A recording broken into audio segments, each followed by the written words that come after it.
In the Championship, the ultimate penultimate weekend saw a late baptism by Luton's Shandon.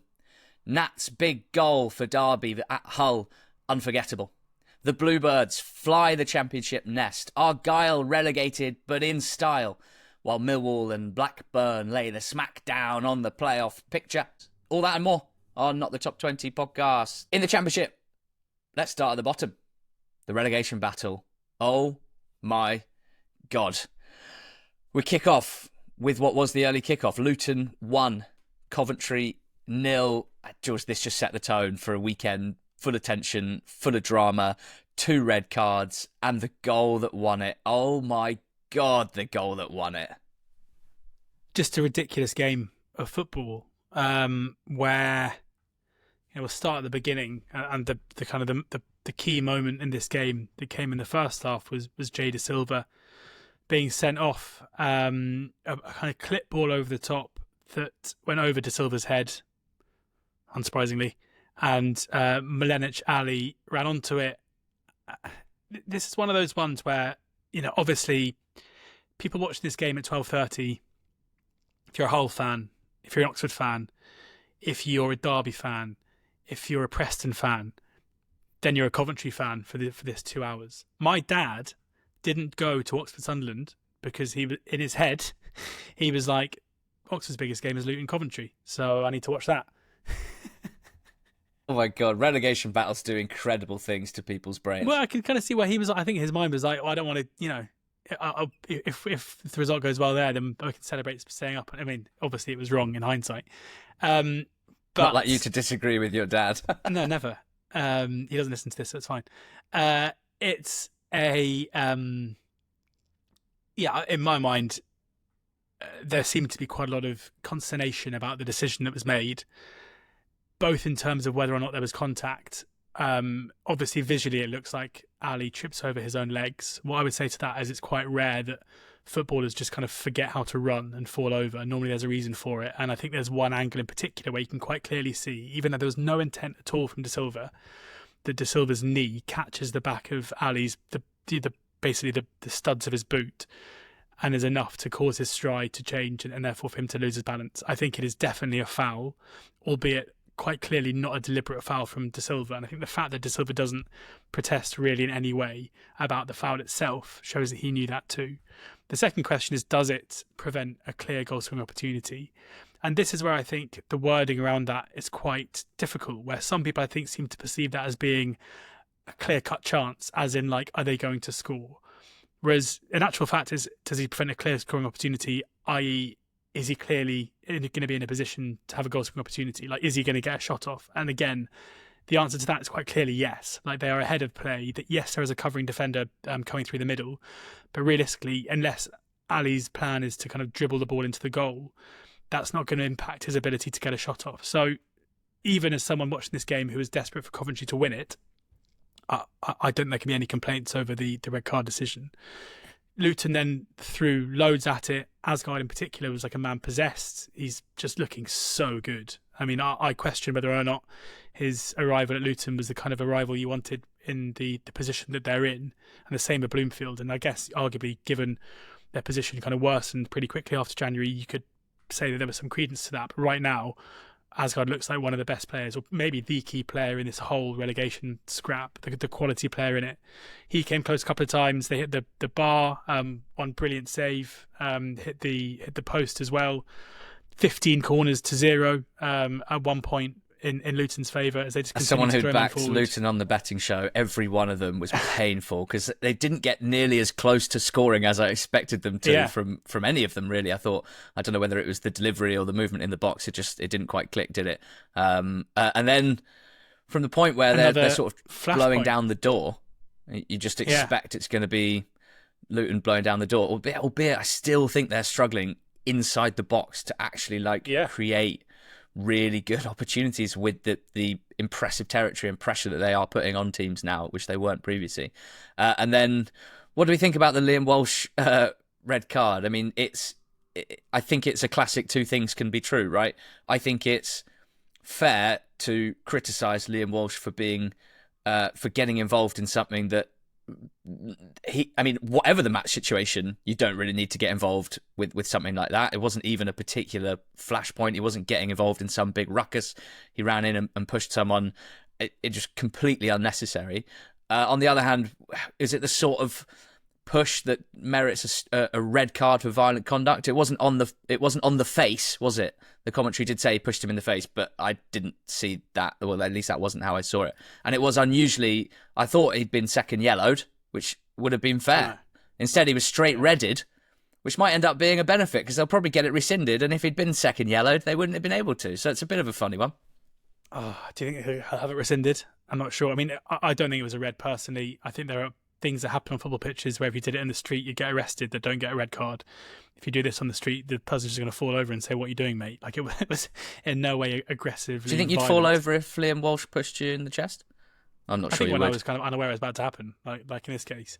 And also, there's an argument here where we see kind of melees around flashpoints quite often, where players are pushing and shoving, and this was basically just an incident where one player decided to have a melee, and no one else really reacted. Like Liam Walsh decided to run into a flashpoint and just push an opposition player in the chest, and you kind of think that had like 4 or 5 players been pushing each other in the chest at that exact moment, then they wouldn't have all been sent off. Yeah. It was just because he decided to do it on his own, which seemed to trigger. I mean, it's an incredibly stupid thing to do when you've already been sent off twice this season, turned yourself into a bit of a meme, and then actually worked incredibly hard under a new manager in order to be a really positive force this season and play a big part in this survival bid, to then go and do that, especially if he is missing for Saturday, which I assume he will be, because it's, I think it's pretty hard to... I think they'll be pretty unwilling to rescind a red card for a clear push, because it's sending out quite a weird message about... Well, and especially as to my point, it's probably a yellow if it isn't a red, and a yellow he would have been sent off for a second yellow. Exactly. So getting in the weeds a little bit, they go on and win the game. Through just a bizarre goal where our old mate Brad Shandon Collins had played well, he made a couple of big saves, and then he just had a massive rush of blood to the head where he tried to come out and claim a ball that was just in no way his to claim. The defensive clearance, and this is a team who had lost, have already got a massive defensive issue, who'd lost to Silva, having a man sent off, who'd resolutely battled to stay in the game. Yeah, they defended their box so well, didn't they? So well. Yeah. And then the ball falls to Baptiste, who's got a goalkeeperless goal there with Binks standing kind of in the 6-yard box. It's not even a good finish, is it? It's like one of the worst finishes ever. He basically rolls it to Binks's feet, and Binks looks like he can't really believe his luck and tries to divert the ball away and only succeeds into burying it into the bottom corner. It is an absolutely ridiculous catalogue of events that lead to, it's almost like every single person involved in the whole way messes up until the last person who messes up is Binks putting it in the goal, causing absolute scenes. Like Shannon Baptiste, not someone who scores a lot of goals. Again, a player who is still very popular at his old club Oxford. So there was that moment where we're like, surely it's not going to be Shandon that relegates us. And it's a goal that at the time put Luton in a really strong position to stay up, and in doing so effectively relegated Plymouth Argyle about 45 minutes before their game kicked off, and effectively brought Oxford, Hull, Preston, the teams Derby and Stoke, brought their probability of relegation up before their games at 3:00. Incredible moment in its own context. In the wider context of the league, even bigger moment. Kicked off a brilliant weekend, and if Luton stay up from here and they've won 3 games in a row and they are outside of the relegation places and they travel to West Brom, if they stay up here, I'm developing a really good bit of podding talking about Luton's ability to stay up, but I'm not going to go too early and get it all out in the open this week because we don't know yet what will happen. But there's a lot to like, and I'm glad you mentioned Tello Asgard because, oh my God, it's really exciting seeing someone step up a level and look basically better than they did before. I'm really excited about that. It's going to be interesting if they do go down, that Tello Asgard will be playing in League One again next season, which just seems a bit unfair. Plymouth Argyle are still not relegated mathematically, but they are relegated in hearts and mind. They need as well as obviously winning and the teams that they're chasing losing, It is a 14-goal swing to Luton. It is a 25-goal swing to Preston and a 28-goal swing to Derby that they need. Those are the three teams 3 points above them. So Plymouth Argyle will be in League One last season. I mean, George, they beat Preston. They're finishing pretty well. They've won 4 of their last 6 league games. If the season was a couple of games longer, if there was a bit more runway, maybe the miracle man Miron Muslic would actually pull this off. Whatever the case is, Argyle go down, and they've been a bit of a main character in the Championship this season. This won't be great to hear for Argyle fans, but they've been a hell of a team to chat about on a podcast every week. I tell you that. They have been. I mean, this is, on the face of it, one of the kind of weirdest results or games of football that I can remember, where you've got a packed away end of Argyle fans who've made a long trip to Preston, fully in the hope that they are going to get to kick off with still a chance of survival. And they get to the 91st minute of that game and they see their team relegated before a ball is kicked. Like, I can't imagine what it must have been like in that away end. Up against a Preston team in front of their own fans who suddenly know they're playing against a side that have been relegated. Like, we talk about motivation and we talk about teams being on the beach and everything else. I can't really think of a more and hangovers from missing out on automatic promotion when you go into the playoffs. I can't really think of a case study more stark than this, of a team's motivation, of this game going from being like of 10 out of 10 importance for a side to 1 goal somewhere else just before kickoff, turning it into a game of no importance at all.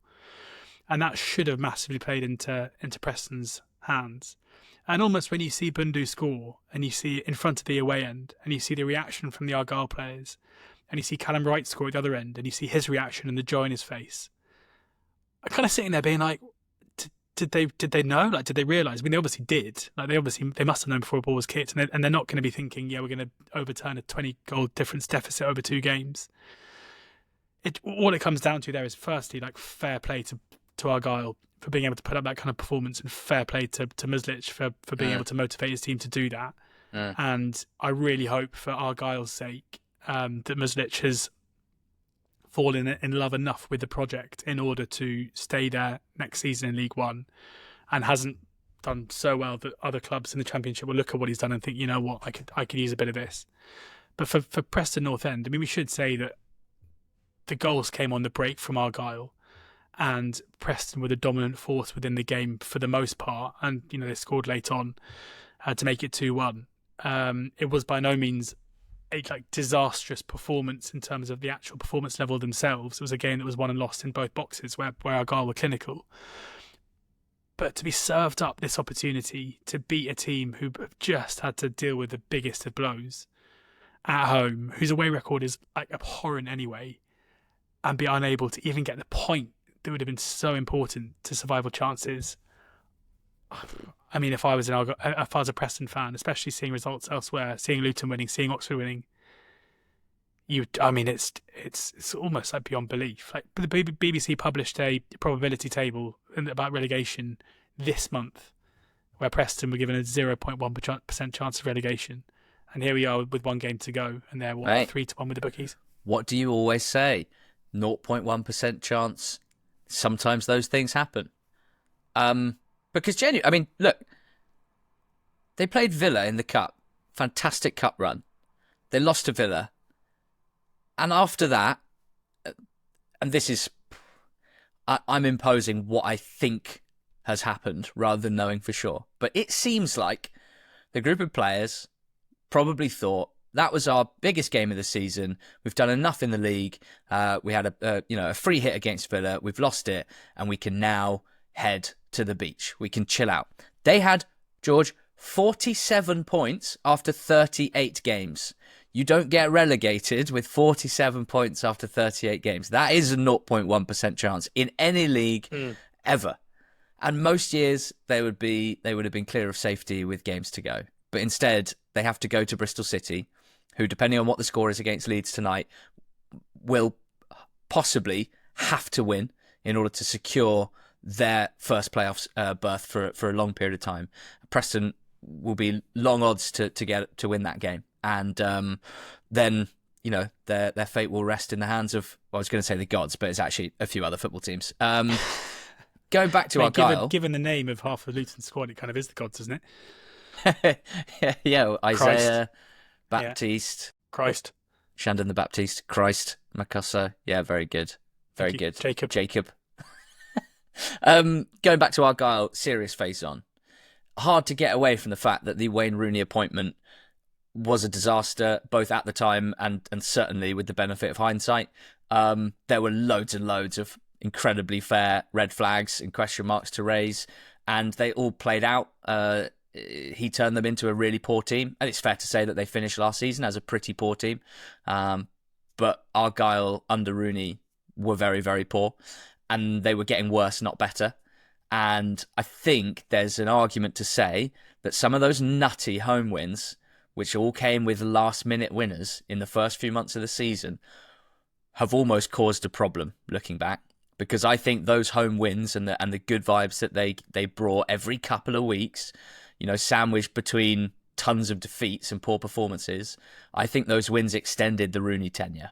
And I think that tenure quite clearly lasted too long. You might say one day was too long, but if you're just being sensible about it, 4 weeks, I think probably there was a period about 4 weeks before Rooney was sacked where a lot of managers would have been sacked. And I think that Argyle did not get rewarded for showing patience and for trying to stay loyal to the guy that they'd appointed, in the same way that Luton tried to stay loyal to Rob Edwards and still might get relegated, and that will be the key factor because that was a tenure that was clearly going terribly wrong. So that's going to be the key reason for it. Muslich has been an inspired appointment. Everyone wanted Steven Schumacher, and they copped a lot of flack for turning that opportunity down if indeed Schumacher was keen and going for Muslich. And they've got 26 points from 20 games. I think it's like the 11th or 12th best record in the league, albeit most teams have got... And they're not Liverpool out of the FA Cup. Beat Liverpool, took the lead at Man City. A large group of players that didn't look up to the level now look like championship players, and some of them might have done enough to earn themselves a move and stay in this league. But Argyle won't be there, and it'll be interesting to see how the next couple of months shakes out. Another one to discuss: Cardiff City 0, West Brom 0. This was a game where both teams had quite a lot of chances. Cardiff had one attack in particular where they had 4 or 5 shots in the space of about 7 seconds.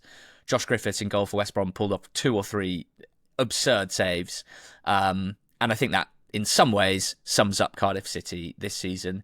They haven't been absolutely horrendous all of the time, and in most of their matches they've had periods where they've looked like a coherent side. But what I think has really underpinned their season is their inability to put together a performance for 90 minutes. When they've had a good half, they've followed it up with a poor half. I don't know how that comes about. What are the things that go into a team having that sort of character? Playing well should give you confidence to continue playing well. Instead, they haven't been able to handle it. They've had this thing where if the defence is playing well, the attack's not scoring goals, so they're not getting they're not squeezing the juice out of the good defensive lemon. And when the attack has been playing well, the defence hasn't backed it up, and that's undermined them as well. This, for me, is not a surprise. This is what happens when you make bad decisions consistently, when you run a football club, and when your recruitment, both managerial and player-wise, is ineffective to this level. I felt that there was an overconfidence within the whole club from top, by which I mean the decision makers, through to Bullet himself pre-season, and even through to the fan base who reacted to some of the signings in a way that had me scratching my head, and reacted to the squad that had been built as if it was a really strong squad, and I did not necessarily see it that way. I feel like they've been circling the drain a bit like Birmingham ahead of their relegation, but actually El Arbitro Hugh Davis digging out the stat that before this season, they hadn't actually spent a single week in the Championship bottom 3 since December 2016, which kind of surprised me. But Bullet had a terrible start. Reza had a genuine impact as caretaker, which we loved. We did a whole FOTMob corner on it, but it quite clearly wore off. And then they still hired him permanently when it had quite clearly worn off. And they stuck with him, until they didn't. At that point, it kind of felt a little too late for Aaron Ramsey to have an impact. So I'm not surprised. clubs that are run like this get relegated. A managerial sacking never feels far away at Cardiff City. That's not a great state of affairs. A recruitment strategy that changes like the wind, which means that players don't establish themselves because of that. They don't get the time to. You need players. Like, it means that the squad gets clogged up and it's hard to move players on, and that leads to a lack of team spirit. I think relationships don't develop on the pitch. Team spirit doesn't develop, and it ends in relegation. George, Cardiff City will be in League One next season. Yeah, and it's interesting to see where they're going to go. Like, Birmingham have shown with significant investment, but that there's no reason for teams to get relegated from the Championship into League One who probably don't believe they should be there, to struggle as others have in the past, right? To Ipswich, Sunderland a couple of years to bounce back. But I personally don't have much faith, I wouldn't say, in the decision makers at Cardiff getting the recruitment right, getting the managerial appointment right. And I fear for them right now. It doesn't, as you say, it doesn't feel like they're a terrible, often we see teams relegated from the league as like a terrible side. And I'm not sure that's, if you consider the final points tally of the teams getting relegated to the Championship this season, it feels like a pretty good renewal in terms of there being few teams who are terrible. Like, at times, certain teams have been terrible, but Cardiff are the ones who've just never really had that moment of improvement. And, it looks like now they're going to finish bottom of the league this season, which wouldn't have seemed likely or possible even a couple of weeks ago. Interesting to see what happens with Aaron Ramsey. I think the performances against Oxford and West Brom have been pretty good.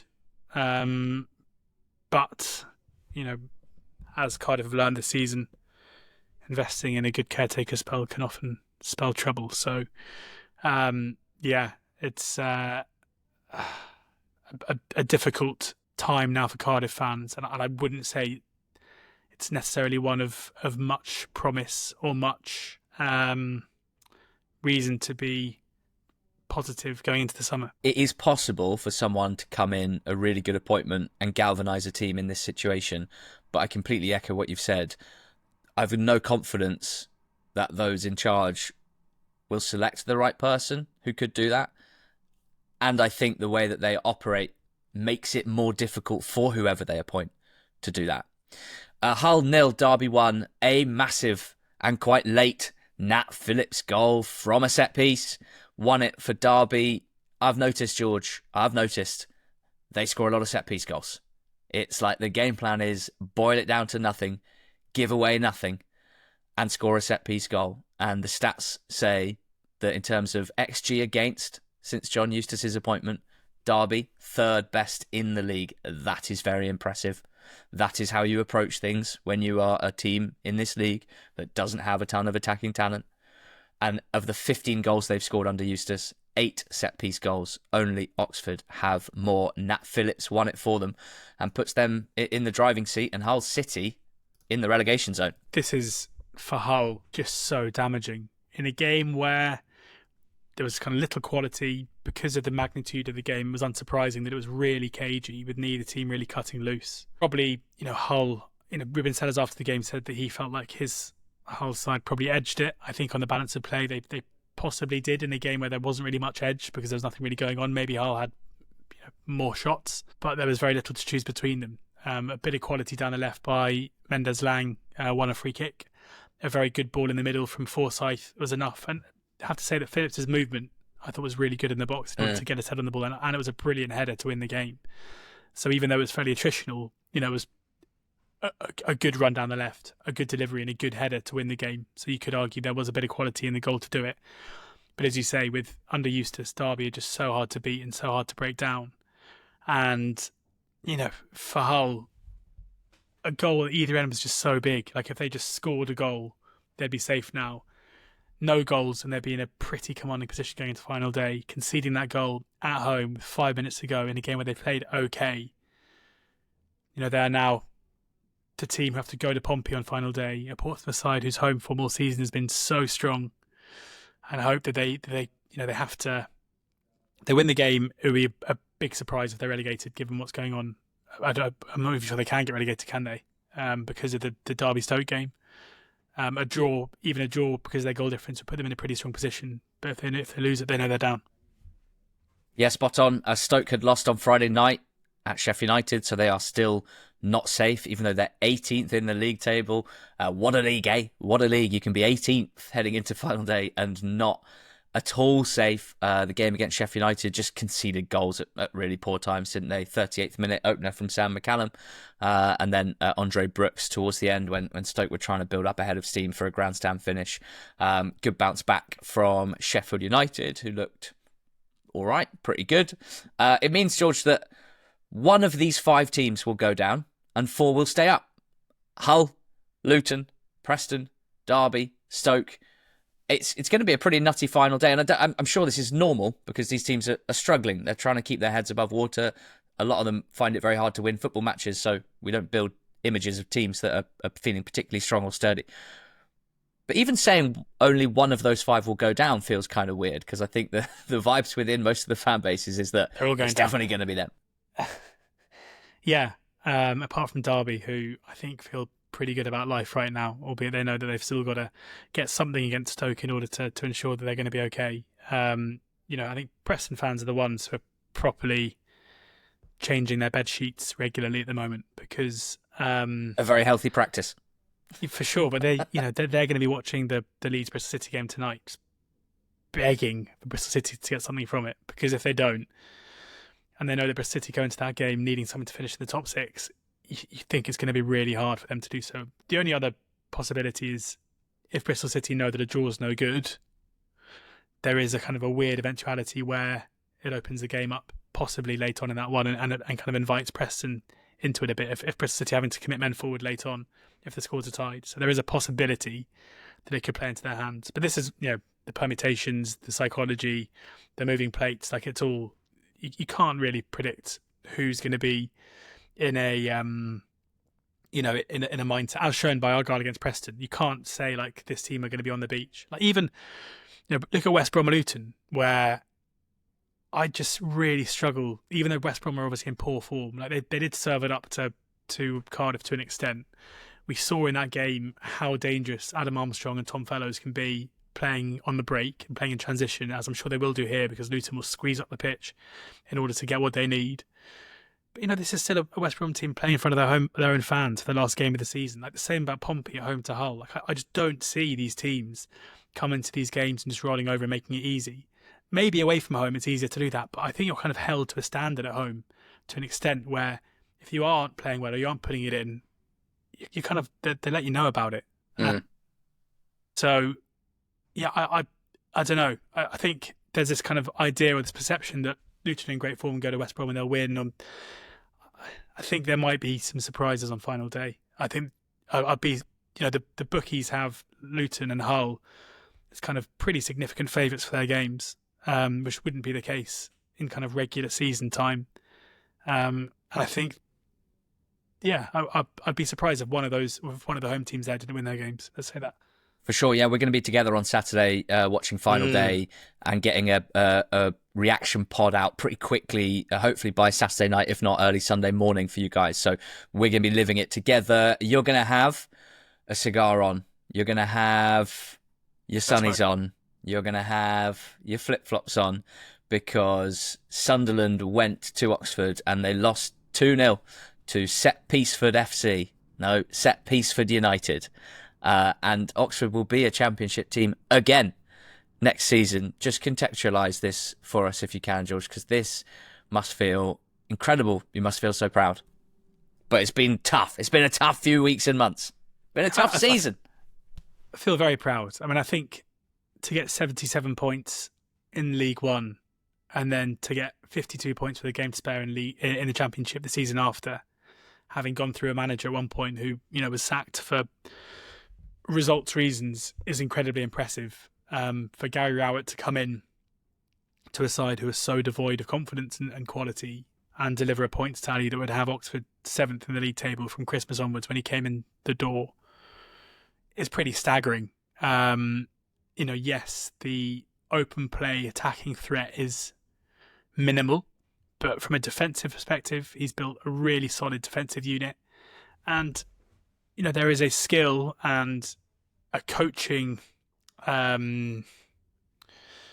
and a quality coaching need in order to develop a team who are good from set pieces. And the fact that Michal Elek seems to be an absolute magnet in the box means that was a great bit of recruitment in order to maximise the impact of Will Vox's long throws or Will Vox's free kicks or whatever else, or Cameron Brannigan's free kicks. The performance itself on Saturday was incredibly good. Yes, Sunderland obviously came into it not in great form, but Sunderland changed their team. It was the team that I reckon, barring injuries, will start their playoff campaign in a 10-day or so's time. And up to the start of the game, having been so poor against Cardiff, incredibly well. Like Ruben Rodriguez nutmegged Dan Röhl in about 5 seconds into the first half, which kind of set the tone for how the game was going to go. We had 2 corners in the first minute. We just took the game to them in a way that we haven't seen Oxford do that often. And this season against the teams that are going to finish in the top 4, Oxford have now won 2, drawn 1, lost 1, conceding 1 goal, and that was against Leeds. They've beaten Sheffield United and Sunderland to 0, and they've drawn 0 with Burnley. So to pick up 7 points from those 4 games, I think is probably going to be the difference in the end between getting relegated and not. And it's an almighty effort from everyone involved. Like I really can't overstate how impressed I am with the job that Riot has done since he came in, and also like the progression year on year. Like when Liam Manning took over Oxford just over 2 years ago, we were fighting off relegation in League One.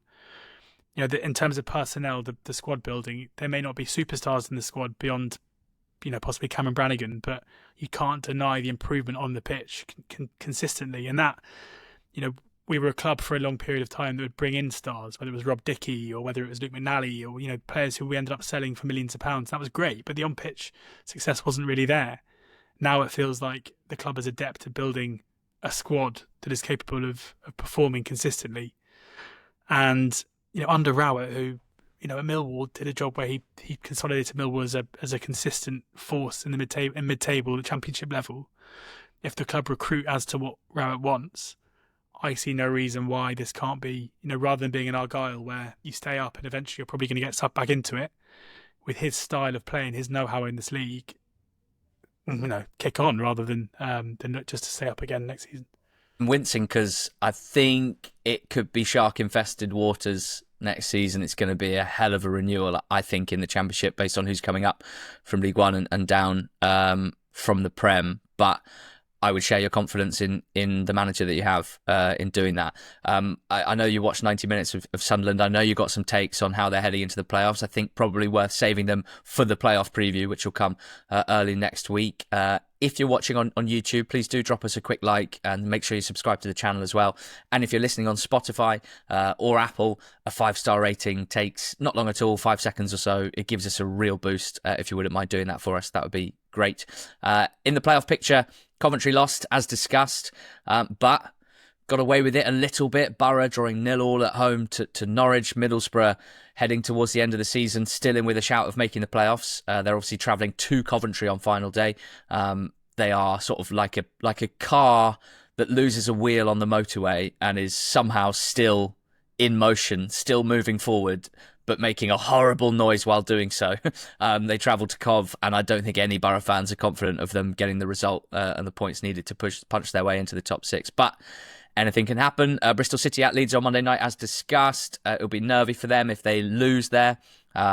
Preston at home on final day will come with a lot of significance, but it's a lovely fixture for them to have, you'd think. And the whole playoff picture, George, was spiced up big time by the teams, as discussed, dropping points, and the 2 beneath them, Millwall and Blackburn, winning their games. Millwall beating Swansea 1-0. Blackburn turning it around against Watford to win 2-1. Borough now 9th on 64. Blackburn 8th on 65. Millwall 7th on 66. Level on points with Cov, who are 6th. Also on 66. Millwall's goal difference is 0. Coventry's is +4, and then Bristol City 1 point above. So we've got a really exciting final day. Millwall and Blackburn have spiced it up and come to the party.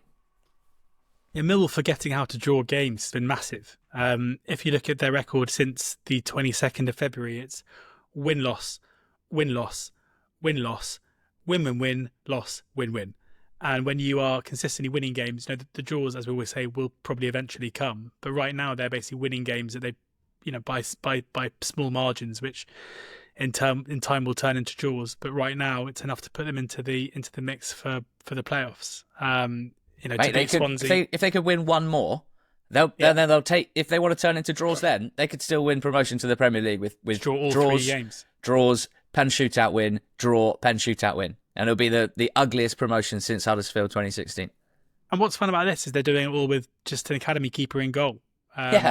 Both their keepers out injured. George Evans just drafted in for their last 2 games and has done very well. Made a couple of big saves here against Swansea. One in particular from Eon, where he kind of rushed out and smothered it as he ran in on goal.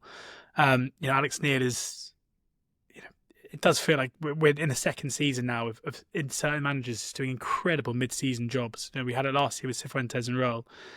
This year, I think hasn't really gone noticed enough what a ridiculous job Alex Neil's done to come into a side threatened by relegation relatively late in the season and going into final day with a significant chance of getting them in the playoffs. And again, a team with not a big budget for the level. They've been pretty clutch so far, and it feels like Neil's just taking it kind of in his stride. He can be a pretty intense guy sometimes, but at the moment he looks pretty relaxed. It feels like every game for them is a bit of a free hit because no one really expected this. They go to Burnley on final day, which is obviously a really tough game to go into, especially with Burnley showing against QPR on Saturday that they're pretty motivated to win the league. But strange things have happened, and we'll see what happens on Saturday. Blackburn Millwall getting something there. Blackburn are in there too, winning their 4th game in a row from behind against Watford. Pollock had headed Watford in front, but great counter-attack scored by Cantwell. And then Tyrese Dolan winning it for Blackburn for the 2nd game in a row, just like he did at Sunderland. A rule for anyone playing against Blackburn, and it's easier said than done in a game of football where turnovers happen a lot. Don't let yourself get counted on. Do not leave yourself light at the back and lose the ball in midfield, because Blackburn consistently all season, well, actually not consistently, they had one really bad run where they found it very difficult to score goals. But Blackburn at their best, what stands out most to me in terms of their attacking play, it's the quality that they have in transition. Do not leave yourself 3-on-3, because they're so good at making the right passes, making the right choices, making the right runs, and finding players. And that was the first goal, Cantwell equalising for them. Dolan winning it after another nice move. So Dolan's an interesting one because he's out of contract this summer, and it's not expected that he will sign a new contract at Blackburn. He's only 23, tons of championship experience. Speak to Rovers fans and you might get some mixed views on exactly how effective he is, how good he is, what his ceiling is as a player, but there's no doubt that someone of his profile and his age will have a lot of interest. I think of a player like Callum O'Hare. He hasn't done maybe quite as much at the very top of the Championship as O'Hare had done when he was a free transfer, but still broadly similar players. Actually, I think it's quite a good comparison given how busy they are, how versatile they are, low centre of gravity, combined with teammates, and can score goals as well, albeit it's not the strongest part of his game. Tyrese Campbell last season, remember, he left Stoke with their fans being like, well, he hasn't been very good for a couple of years, and he got picked up on a free by a team coming down from the Prem, and it's looked very good. So Dolan's future is interesting. He's making sure that everyone knows he's got talent. He's won the last 2 games for them, and it all just feels very Blackburn in a way that I find kind of comforting. They were in the playoff places for much of the season when they weren't expected to be. Then it all went south. Lost their manager to a relegation battler. Picked up 2 points from 8 games. Dropped away from the playoffs. That's that. See you later. On the beach. Nope. 4 wins in a row. Go into final day with a chance. Reminds me a bit of 22-23. I'm not sure it quite lines up as exactly the same, but that's broadly how I remember that team as well, and they did sadly miss out. They've got Sheffield United away to finish. So Rovers, Blackburn, that is. If they win, Boro draw or win at Coventry, and Millwall fail to win at Burnley, they're in. They'll be in. And they could even get above Bristol City too if they lose at Leeds and wet the bed at home to Preston, who themselves, as you said, have been wetting the bed a lot recently and changing their sheets with regularity. Very hygienic. Elsewhere, Burnley 5-0 against QPR, you mentioned it. Farke, Manager of the Year at the EFL Awards last night for the Championship, so pretty good weekend for them. They went viral, a clip of their players all sprinting back to defend a QPR counter-attack, which 99.9% of the people that watched it came away from that thinking, that's really cool, that's really impressive, and it just shows how hard Scott Parker has got this team working for him, that even though they're already promoted, they're still doing that. And that's been the bedrock of this promotion team. And then you had at George Elek going, why is no one pointing out that there's a foul in the middle of the park during this? Because no one cares, mate. That's why. Such an obvious foul. Yellow card. No one cares. Blow up, ref. Come on. No one Bring cares. VAR in. It was cool seeing at the awards last night how much the players clearly love Scott Parker. When he got up on stage to get his award, they all run up behind him. Yeah, they sprinted to defend him. And you know what? I think everyone knows they've got 30 clean sheets in 45 games. I think everyone knows they've only conceded 15. But it's only just occurred to me when I worked out that if they've got 30 clean sheets from 45 games and they've conceded 15, that means, George, because I'm a zeros and ones guy, not a clean sheets guy, they've got zeros and ones in 45 out of 45 games. They have not conceded more than one goal in a championship game. That to me is almost like more mental than 30 clean sheets. Not quite. That's absolutely insane as well. We've also got some managerial bits and bobs. We'll probably have to go into Daniel Farke and Leeds in more detail maybe next week or in one of the post-season pods that we've got planned. But rumours that Leeds will just replace him rather than give him a shot at the Championship, which I think is really interesting and would be very, very brave. I'm sure there'll be some Leeds fans who, depending on who they get in, wouldn't be too disappointed. Marty Cifuentes leaving QPR is heavily rumoured. And West Brom's interest in appointing him has been rumoured as well. So more on that as it develops. And Danny Röhl and Marty Cifuentes, we cannot separate them ever since they arrived in this league. He's also sounding like a man on the way out in his post-match Sheffield Wednesday's really poor end of the season. And Röhl could be out the door. You know who's on their way into Sheffield though, George? We are. Us. On the 5th of July. Us. Yes. At the Crucible. We're playing a live show, and we want you to be there. Not you, George. You will be there. You have promised.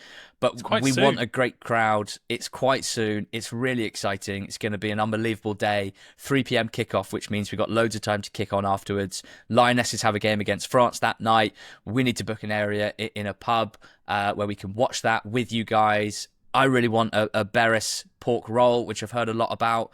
And you're really excited, George, because there's a big saying in snooker, isn't it, about the knowledgeable crucible crowd. That's what they say, isn't it? I mean, how knowledgeable can a live show podcast crowd be? We will find out. Maybe we'll have to do a quiz. I would have thought. But yeah, please come and see us and buy tickets because we're really excited for it. And we are in the midst of planning what should be, it's not going to be the same as a podcast. Hopefully you'll laugh more than you do when you listen to us on a Monday. But it's going to be basically just catered to people that love football and love the EFL. And we're going to be shining a light on the things that we think make the EFL very special. So please, come and see us, buy a ticket, come for a beer after. We're going to be having fun. And just to clarify, we're not doing a stand-up set. So we hope you laugh, just sort of natural, organic laughter because of a good show and some natural humour rather than George's Milton Jones-esque one-liners. Could be scope for us to do a little stand-up off. Buy your tickets. The link is in the show notes and let us know when you've booked. We are really excited and we think that it's going to be good fun. See you there.